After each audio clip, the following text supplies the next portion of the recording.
പെട്ടെന്ന് ഡയൽ ചെയ്യുന്ന ഓരോ സാധാരണക്കാരനും ഒരു വിശ്വാസമുണ്ട്. ഏതാപത്തിലും അവനെ രക്ഷിക്കാൻ ഒരു ഫയർഫോഴ്സുകാരൻ വരുമെന്ന്.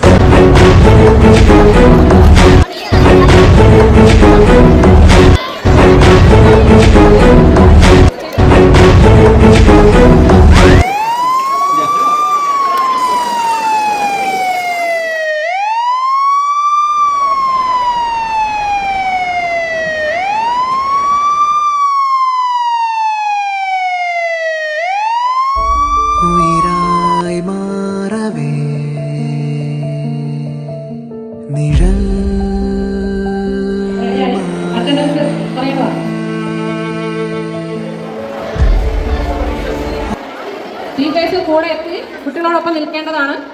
ക്ലാസ്സിലെ പ്രസന്റ് പറയേണ്ടതാണ്. അതിൻ്റെ ഫ്രണ്ടിൽ ടീച്ചേഴ്സ് എത്തുക. ഓരോ ക്ലാസ്സിലെയും കുട്ടികളുടെ അറ്റൻഡൻസ് പറയേണ്ടതാണ്. നമ്മുടെ സ്കൂളിൽ തീപിടുത്തം ഉണ്ടായതായി റിപ്പോർട്ട് ചെയ്തിട്ടാണ് എല്ലാവരും ഇവിടെ എത്തിയിട്ടുള്ളത്. അതുകൊണ്ട് എല്ലാ ടീച്ചേഴ്സും വളരെ പെട്ടെന്ന് തന്നെ അവരവൻ്റെ ക്ലാസ്സിലെ കുട്ടികളുടെ അറ്റൻഡൻസ് നോട്ട് ചെയ്യുക. ഏതൊക്കെ കുട്ടികളാണ് ഇവിടെ എത്തിച്ചേരാതെന്ന് വേഗത്തിൽ റിപ്പോർട്ട് ചെയ്യേണ്ടതാണ്. ഇപ്പോഴേ 13 ബോയും 12 ഗേളും ഉള്ളത്. 2 ബോയ്സ് മിസ്സിംഗ് ആണ്. 2 പേര് മിസ്സിംഗ് ആണെന്ന് നിങ്ങൾ നോട്ട് ചെയ്യുക. അടുത്ത ക്ലാസ് ടോട്ടൽ 26 കുട്ടികളുണ്ടായിരുന്നു. 2 പേര് 2 ബോയ്സ് മിസ്സിംഗ് ആണ്. അപ്പോൾ നമുക്ക് അവരെ രക്ഷിക്കേണ്ടതുണ്ട്. അതുകൊണ്ട് അത് ചുമതലപ്പെട്ട കുട്ടികൾ എത്രയും പെട്ടെന്ന് റെഡിയായ സ്റ്റേജിലേക്ക് എത്തുക. സെർച്ച് ആൻഡ് റെസ്ക്യൂ ടീം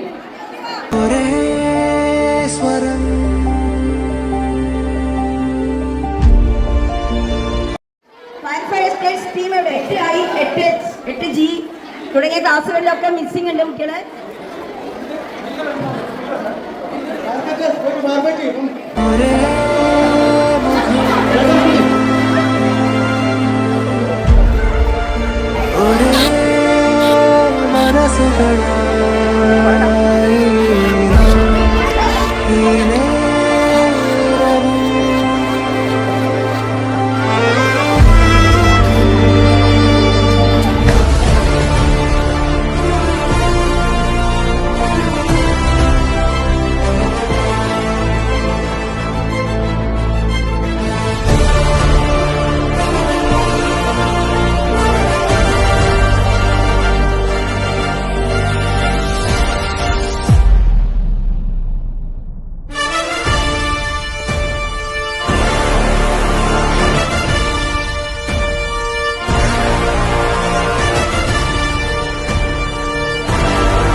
കാണാതായി. 2:10 അവരെ റെസ്ക്യൂ ചെയ്തു. ഒരു കുട്ടിക്ക് വലിയ പരിക്കുകൾ, മറ്റു കുട്ടികൾ പരിക്കേറ്റില്ല. ചുവന്ന റിബണുള്ള അലൻ വലിയ പരിക്കേറ്റ് രക്ഷപ്പെട്ടു. അപകടം തുടരുന്നു. കുറച്ച് കുട്ടികൾക്ക് കൂടി പരിക്കേറ്റു. 2:12 ആംബുലൻസ് വന്നു. പരിക്കേറ്റ ഒരു കുട്ടിയെ ഫയർ ആൻഡ് റെസ്ക്യൂ ടീം രക്ഷപ്പെടുത്തി. ആംബുലൻസ് കയറ്റി. പരിക്കേറ്റ ഒരു കുട്ടിക്ക് ഫസ്റ്റ് എയ്ഡ് കൊടുത്തു. ജുനൈദ്, അബുൽ, അലൻ, അർജുൻ, സായികൃഷ്ണ എന്നിവർക്ക് ഗുരുതരമായ പരിക്കില്ല. അതിനാൽ അവർക്ക് ഫസ്റ്റ് എയ്ഡ് കൊടുത്തു. രോഹിത്, സായികൃഷ്ണ, ജുനൈദ്, അബുൽ, അർജുൻ എന്നിവരെ ചെറിയ പരിക്കിലും അലനെ ഗുരുതരമായ പരിക്കിലും ഫയർ ആൻഡ് റെസ്ക്യൂ ടീം കണ്ടെത്തി.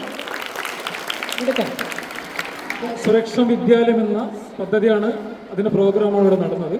എഡ്യൂക്കേഷൻ ഡിപ്പാർട്ട്മെൻറ്റും അതേപോലെ ഫയർ ആൻഡ് റെസ്ക്യൂ ഡിപ്പാർട്ട്മെൻറ്റും കൂടി ചേർന്ന് നടത്തുന്ന സുരക്ഷാ വിദ്യാലയ പദ്ധതിയുടെ പ്രോഗ്രാമിൻ്റെ മോക്ക് ഡ്രില്ല് നടത്തിയത്. ഒരു അപകടം വരുമ്പോൾ നമ്മൾ സുരക്ഷിതമായി രക്ഷപ്പെടുക എന്നുള്ളതിൻ്റെ മുന്നോടിയാണ് ഈ ഡ്രില്ലുകൾ നടത്തപ്പെടുന്നത്. അല്ലെങ്കിൽ നമ്മൾ പെട്ടെന്ന് സ്പീഡോടെ വേഗതയോടുകൂടി ഓടി ഇറങ്ങിക്കഴിഞ്ഞാൽ മുന്നുള്ളവർ വീഴുകയും ചവിട്ടേറ്റ് പുറകുള്ളവർക്ക് മരണപ്പെട്ടു പോകാൻ സാധ്യതയുണ്ട്. അതുകൊണ്ട് സുരക്ഷിതമായ രീതിയിൽ രക്ഷപ്പെടുത്തുക എന്നുള്ള ബാലപാഠമാണ് നമ്മളിന്ന് നടത്തിയത്.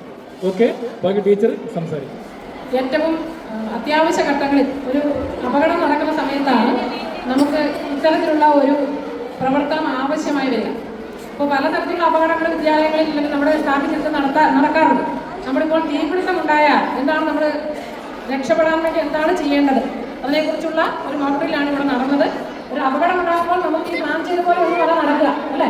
ചിലപ്പോൾ പെട്ടെന്ന് എല്ലാവരും കൂടെ കേൾക്കുമ്പോഴേക്കും കൂട്ടത്തോടെ പാനിക്കാകും, വീതി പരന്ന് ഓടും. ചിലപ്പോൾ ആ ഓട്ടത്തിൽ മറിഞ്ഞു വീണ അപകടം സംഭവിക്കും, അല്ലെങ്കിൽ പരസ്പരം ചവിട്ടി അപകടം സംഭവിക്കും. അപ്പോൾ ഏറ്റവും സേഫായി എങ്ങനെയാണ് നമുക്ക് രക്ഷപ്പെടേണ്ടത്, ഇനി ആരെങ്കിലും അപകടത്തിൽ പെട്ടാൽ അവരെ രക്ഷപ്പെടുത്താൻ വേണ്ടിയുള്ള ടീം എങ്ങനെയാണ് പ്രവർത്തിക്കേണ്ടത്, ഫസ്റ്റ് എയ്ഡ് കൊടുക്കേണ്ടവർ എങ്ങനെയാണ്, അത് ഗതാഗതം നിയന്ത്രിക്കേണ്ടത് എങ്ങനെയാണ്, ഓരോ സെക്ഷനും ഇവിടെ കൈകാര്യം ചെയ്യപ്പെട്ടു അല്ലേ. അതുപോലെ മീഡിയ വരെ റിപ്പോർട്ട് നൽകി പുറത്ത് തെറ്റായ വിവരങ്ങൾ പ്രചരിക്കാതിരിക്കാൻ വളരെ കൃത്യതയോടെ ആസൂത്രണം ചെയ്ത് നമ്മൾ ഇവിടെ നടപ്പാക്കിയിട്ടും ഇവിടെ ഒരു കലവരിയായി അല്ലേ. അപ്പോൾ അപ്രതീക്ഷിതമായി ഇങ്ങനെയുള്ള അപകടം സംഭവിക്കുമ്പോൾ എത്ര കരുതലോടെ നമ്മൾ പ്രവർത്തിക്കണം. നമ്മൾ മറ്റൊരാൾക്ക് അപകടം സംഭവിച്ചു എന്ന് കണ്ടാൽ നമ്മളെന്താ ചെയ്യേണ്ടത്, അവരെ രക്ഷിക്കാൻ വേണ്ടി മുൻകരുതൽ കൊടുക്കണം. നമ്മൾ ബാക്കി കുട്ടികളെ ഇടപെടരുത് അല്ലെ. ഏറ്റവും സേഫായി അവരെ സുരക്ഷിതരായി രക്ഷപ്പെടുത്താനുള്ള സാഹചര്യം ഒരുക്കി കൊടുക്കുകയാണ് നമ്മൾ ചെയ്യേണ്ടത്. അപ്പോൾ എന്തായാലും ഇവിടെ എത്തിച്ചേർന്ന് നമുക്കിന്ന് ഈ മനോഹരമായ ക്ലാസ് നൽകി ഇതിന്റെ ബാലപാഠങ്ങൾ നിങ്ങളുടെ മനസ്സിൽ ഉറപ്പിച്ച നമ്മുടെ ബഹുമാനപ്പെട്ട മട്ടന്നൂർ പാരാമെഡിക്കൽ ഓഫീസർമാർക്ക് നമ്മുടെ സ്കൂളിന്റെ പേരിലുള്ള നന്ദി രേഖപ്പെടുത്തുകയാണ്. അപ്പോൾ നിങ്ങൾ ഒരു അപകട സാധ്യതയുള്ള സ്ഥലങ്ങളിലേക്ക് പോകുമ്പോൾ നിങ്ങൾ അവിടെ ഇപ്പോൾ ഒരു ഫ്ലാറ്റിലേക്ക് മാളിലേക്ക് കയറുന്നു. അപ്പോൾ ലിഫ്റ്റിലൊക്കെ കയറി കഴിഞ്ഞാൽ കഴിഞ്ഞ ദിവസം ഒരു ഡക്റ്റിൽ വീണിട്ട് ഒരു കുട്ടി മരിച്ചില്ലേ കുട്ടികളെ, നിങ്ങൾ വായിച്ചിട്ടുണ്ടോ? പൈപ്പ് പോകുന്ന ഡക്റ്റ് എന്ന് പറഞ്ഞാൽ നിങ്ങൾക്ക് ഈ ബിൽഡിംഗ് ഉണ്ടല്ലോ, അതിന് തൂണിൻ്റെ ഇടയിലൂടെ പൈപ്പുകൾ പോകും. വാട്ടർ ലൈനും മറ്റ് ടോയ്ലറ്റിൻ്റെ ലൈനുകൾ പോകുന്നു, സപ്ലൈ ലൈനുകൾ, വോൾട്ടേജിൻ്റെ ലൈനൊക്കെ കറണ്ട്. അപ്പോൾ ആ ലൈനൊക്കെ പോകാൻ വേണ്ടിയിട്ട് ഒരു ഡക്റ്റ് ഉണ്ടാവും. ആ ഡക്റ്റിന് ഓരോ നിലയിലും ഓരോ സീലിംഗ് ഉണ്ടാവും. പണ്ട് ഞങ്ങൾ ഒരു കുട്ടി അതിൻ്റെ ഇടയിലൂടെ 7ാമത്തെ നിലയിൽ നിന്ന് താഴെ വീണ് മരിച്ചു. അറിയില്ല, ബാക്കിയുണ്ടാവും. അപ്പോൾ അത്തരം ഒരു വിചാരിക്കാത്തൊരു അപകടമല്ലേ അത്, നിങ്ങൾ ആലോചിച്ച് നോക്കട്ടെ. അപ്പോൾ നിങ്ങളുടെ ശ്രദ്ധ ഇത്തരം കാര്യങ്ങളിലേക്ക് ഉണ്ടാവണം. അത്തരം പത്രങ്ങളെ വായിക്കുമ്പോൾ അത്തരം അപകടപ്പെട്ടവർക്ക് നിങ്ങൾക്ക് മനസ്സിലാവും. അപ്പോൾ നമ്മുടെ മുന്നിൽ എപ്പോഴും അങ്ങനെ ഒരു സാധ്യതയുണ്ടല്ലേ. നമ്മളൊരു കാർ എടുത്ത് പോകുന്ന ഞങ്ങൾക്ക് ഒരു കാർ ആക്സിഡൻ്റ് ആകാൻ സാധ്യതയില്ലേ. അപ്പോൾ നമ്മൾ വളരെ ഒരു ഡിഫൻസീവായ ഡ്രൈവിംഗ് നമ്മൾ കീപ്പ് ചെയ്യപ്പോൾ ഒരു റിപ്പോർട്ട് അവർ അവതരിപ്പിക്കട്ടെ. നടന്നത് ഫയർഫോഴ്സിന്റെ മോക്ക് ഡ്രില്ലായിരുന്നു. അതിനെ തുടർന്ന് ഇവിടെ നടന്ന പ്രവർത്തനങ്ങൾ 2 മണി അലാറം ടീം സീൻ കണ്ടു, 2:01 HM-നോട് റിപ്പോർട്ട് ചെയ്തു, 2:02 ലോങ് ബെൽ അടിച്ചു. ഇവാക്വേഷൻ ടീം പോയി എല്ലാ ക്ലാസ്സിലും 2 ബിൽഡിങ്ങിലെ ക്ലാസ്സിലായിരുന്നു ഇത് നടന്നത്. അതുകൊണ്ട് 2 ബിൽഡിങ്ങിലെ ക്ലാസ്സിലും എല്ലാ ക്ലാസ്സിലും പോയി അറിയിച്ചു. 2:03 കുട്ടികൾ അസംബ്ലി ഫോളിംഗ് ചെയ്തു, 2:05 അറ്റൻഡൻസ് എടുത്തു, കുട്ടികളുടെ എണ്ണം പരിശോധിച്ചു. 8I നിന്ന് 2 കുട്ടികൾ മിസ്സിംഗ് ആയിരുന്നു, 8G നിന്ന് 2 ബോയ്സ് മിസ്സിംഗ്, 8H നിന്ന് 2 കുട്ടികൾ മിസ്സിംഗ്, 8E നിന്ന് 1 കുട്ടി മിസ്സിംഗ് ആയിരുന്നു, 8F നിന്നും 1 കുട്ടി മിസ്സിംഗ് ആയിരുന്നു. 2A search and rescue team റെഡിയായി, ഫയർ ആൻഡ് ഫൈറ്റ് ടീമും റെഡിയായി. അപ്പോൾ search and rescue team search ചെയ്യാൻ പോയി. 2:08 ഫയർ ഫൈറ്റ് ടീം തീ അണക്കാൻ പോയി. 2:09 ഫസ്റ്റ് എയ്ഡ് ടീം റെഡിയായി. ട്രാൻസ്പോർട്ട് ആൻഡ് മാനേജ് ടീം അപ്പോഴത്തേക്ക് പേഷ്യൻസിനെ പരിക്ക് പറ്റിയ കുട്ടികളെ ഇവിടെ എത്തിച്ചു. 2:12 ആംബുലൻസ് വന്നു. 1 കുട്ടിക്ക് സീരിയസ് ആയ ഇതുണ്ടായിരുന്നു.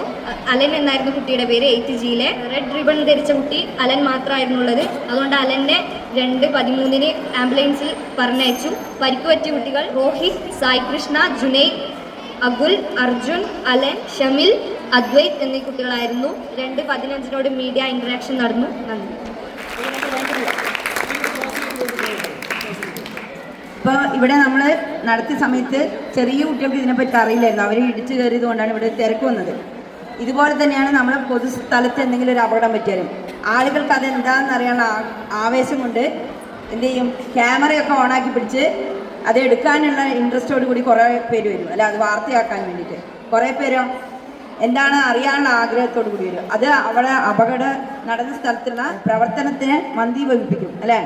ആളുകൾക്ക് പെട്ടെന്ന് രക്ഷപ്പെടുത്താൻ വേണ്ടിയിട്ട് കുറച്ച് സ്പേസ് ഒക്കെ വേണം, കുറച്ച് സ്ഥലം വേണം എടുത്തുകൊണ്ട് പോകാനും ഒക്കെ. അതിനുള്ള സമയവും സ്ഥലവും കൊടുക്കില്ല ആൾക്കാർ. ആംബുലൻസ് വരാനും നിർത്താൻ അവരെ എടുത്തുകൊണ്ട് പോകാനൊന്നും സ്പേസ് കൊടുക്കില്ല. വണ്ടികളൊക്കെ മാറ്റി കൊടുക്കുക, അങ്ങനെയൊന്നും ചെയ്യുന്നില്ല.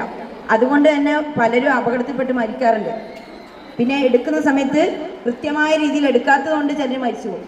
ഇപ്പോൾ കഴിഞ്ഞ ദിവസം എറണാകുളത്ത് അവിടെ വെച്ചൊരു വീണ സമയത്ത് അവിടെ വന്നു കൂടിയവരൊക്കെ അവരെ ഇങ്ങനെ പിടിച്ചെടുത്തോണ്ടാകും പോയത് അല്ലേ. അതുകൊണ്ട് തന്നെ ചിലപ്പോൾ കുറേ അവയവങ്ങൾക്ക് പരിക്ക് പറ്റും. പൊടിയാനായി നിന്ന് നെല്ലൊക്കെ ചിലപ്പോൾ പൊട്ടിപ്പോകും. അപ്പോൾ ശരിക്കും ഇവിടെ നിന്ന് ചെയ്ത പോലെ തന്നെയാണ് ചെയ്യേണ്ടത്. അപ്പോൾ എപ്പോഴും നമ്മൾ ശ്രദ്ധിക്കേണ്ട കാര്യം അതാണ്. ഒരു അപകടം പറ്റി കിടക്കുന്ന ആളെ നല്ല ശ്രദ്ധയോടുകൂടി വേണം എടുക്കാൻ. തൂക്കി പിടിച്ച് വലിച്ച് ചിലപ്പോൾ കൈ പൊട്ടാനായ കൈയായിരിക്കും പിടിച്ച് വലിക്കുന്നത് നമ്മൾ. അപ്പോൾ അത് അകന്നു പോകും, ചിലപ്പോൾ എല്ലാം ഒടിഞ്ഞൊന്നും വരാം. അതുകൊണ്ട് ശ്രദ്ധാപൂർവം വേണം നമ്മൾ എടുക്കാൻ കൊണ്ടുപോകാനൊക്കെ. പിന്നെ CPR കൊടുക്കേണ്ട അവസ്ഥയുണ്ട്. നെഞ്ചത്തിങ്ങനെ അമർത്തിയിട്ട് നമ്മൾ ചെയ്യില്ലേ ശ്വാസം കിട്ടാത്തവരോട്, അതൊക്കെ വേണ്ട വിധത്തിൽ ചെയ്യേണ്ട ആളെ തന്നെ ചെയ്യണം. അല്ലാണ്ട് വെറുതെ വേണ്ടാത്ത ആളെ പിടിച്ചിട്ട് വെറുതെ ഞെക്കുകയും വെള്ളം കുറേ കുടുകൂടുക കുടിപ്പിക്കുകയൊക്കെ ചെയ്താൽ ചിലപ്പോൾ അപകടം പറ്റും. അപ്പോൾ എപ്പോഴും ശ്രദ്ധിക്കണം. കഴിഞ്ഞ 1-2 ആഴ്ച മുമ്പ് കണ്ടിട്ടുണ്ടാകും നിങ്ങളൊരു സ്കൂളിലെ JRC കുട്ടികൾ സ്കൂളിൽ വെച്ച് ഫയർ ആൻഡ് റെസ്ക്യൂ ടീം അവർക്ക് എങ്ങനെയാണ് ഒരാൾക്ക് അപകടം പറ്റിയാൽ എന്താണ് ചെയ്യേണ്ടതെന്നൊക്കെ പഠിപ്പിച്ചു കൊടുത്തു. അവർ പോകുന്ന വഴിക്ക് ഒരു സ്ത്രീ പെട്ടെന്ന് ബോധരഹിതമായിട്ട് വീഴുകയും ചുറ്റും കൂടി ആണുങ്ങളായിരുന്നു ചുറ്റും കൂടിയത്. അവർക്കൊന്നും ചെയ്യാൻ പറ്റുന്നില്ല. പെട്ടെന്ന് ആ സ്കൂൾ കുട്ടികൾ ഓടിച്ചെന്നിട്ട് വേണ്ട വിധത്തിൽ CPR കൊടുത്ത് അവരെ രക്ഷിച്ചു. അതേപോലെ തന്നെ ഒരു പയ്യൻ ഇലക്ട്രിക് ലൈനിൽ ഷോക്ക് അടിച്ചിട്ട് സ്കൂൾ വിട്ട് പോകുന്ന സമയത്ത് 3 ആൺകുട്ടികൾ നടന്നു പോകുമ്പോൾ ഒരാൾക്ക് ഷോക്ക് അടിച്ചു. അവൻ അഭിനയിക്കുന്നതാണെന്ന് അവർ ആദ്യം വിചാരിച്ചത്, കിടന്ന് പിടയ്ക്കുന്നതാണ് അഭിനയിക്കുന്നതെന്ന് വിചാരിച്ചത്. അപ്പോൾ ചെന്നിട്ട് ഒരുത്തൻ അവൻ തൊടാൻ നോക്കിയപ്പോൾ അവനും തട്ടി, ചെറുതായി ഷോക്ക് അടിച്ചു. അപ്പം മനസ്സിലായി ഷോക്ക് അടിച്ചതാണ്. ഉടൻ തന്നെ വീട്ടിൽ നിന്ന് ഉമ്മ പറഞ്ഞു കൊടുത്തിരുന്നു, ഉണങ്ങിയ വടിയും കൊണ്ട് അടിച്ചിട്ടുണ്ടെങ്കിൽ ആ കൈ അവിടെ നിന്ന് വിട്ടുപോയിട്ടുണ്ടെങ്കിൽ രക്ഷപ്പെടുത്താണ്. അപ്പോൾ അവൻ അതുപോലെ ചെയ്തു. അങ്ങനെ ആ കുട്ടീൻ്റെ ജീവൻ രക്ഷപ്പെടുത്തി. അപ്പോൾ നിങ്ങൾക്ക് ഇതുപോലത്തെ സാഹചര്യങ്ങൾ ജീവിതത്തിൽ പലപ്പോഴും ഉണ്ടാവും. ഇപ്പം നിങ്ങളുടെ വീട്ടിലായിരിക്കാം, നിങ്ങളുടെ വീട്ടിൽ ആയ ആളുകളൊക്കെ ഉണ്ടാവും അല്ലേ, അവർക്കൊക്കെ ചിലപ്പം പെട്ടെന്ന് സുഖമില്ലാണ്ടാവുന്ന സമയത്തൊക്കെ ഇതുപോലെ നിങ്ങളായിരിക്കണം മുന്നിൽ നിന്ന് പ്രവർത്തിക്കേണ്ടത്. അച്ഛനും അമ്മയൊക്കെ ചിലപ്പോൾ തളർന്നു പോയേക്കാം. അപ്പോൾ നിങ്ങളാണ് മിടുക്കരായിട്ട് നിന്നിട്ട് അവരെയൊക്കെ രക്ഷപ്പെടുത്തേണ്ടത്. അപ്പോൾ എപ്പോഴും ശ്രദ്ധിക്കുക, ഇപ്പോൾ പഠിച്ച കാര്യങ്ങൾ ആരും മറന്നു പോകരുത്. നമുക്ക് ഈ പരിപാടി വൻ വിജയമാക്കാൻ സഹായിക്കും ചെയ്ത ഫയർ ആൻഡ് റെസ്ക്യൂ ടീമിലെ ഓഫീസർമാർക്ക് ഈ വിദ്യാലയത്തിൻ്റെ പേരിൽ നന്ദി അർപ്പിക്കും.